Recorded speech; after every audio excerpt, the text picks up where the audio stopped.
పార్లమెంట్‌లోకి సామాన్య మనిషి వెళ్ళగలడా? కనీసం ఎంపీ అయినా అయ్యుండాలి. లేదా వీఐపీ పాస్ అయినా ఉండాలి. కనపడేది న్యూజిలాండ్ పార్లమెంట్. విజిటర్ అయినా, సిటిజన్ అయినా ఎవరైనా లోపలికి వెళ్ళొచ్చు. పార్లమెంట్లో జరిగే చర్చలు, ప్రసంగాలు ఎలాంటి ఎంట్రీ ఫీజు లేకుండా ఫ్రీగా చూడొచ్చు.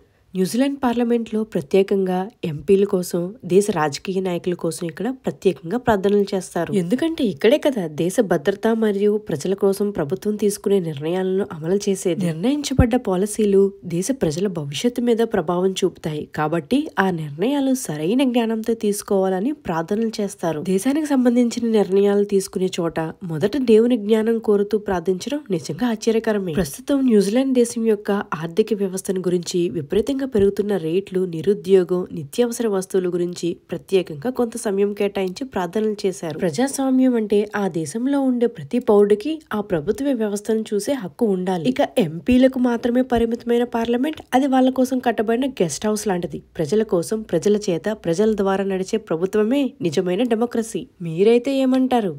మరిన్ని న్యూజిలాండ్ వీడియోస్ కోసం సబ్స్క్రైబ్.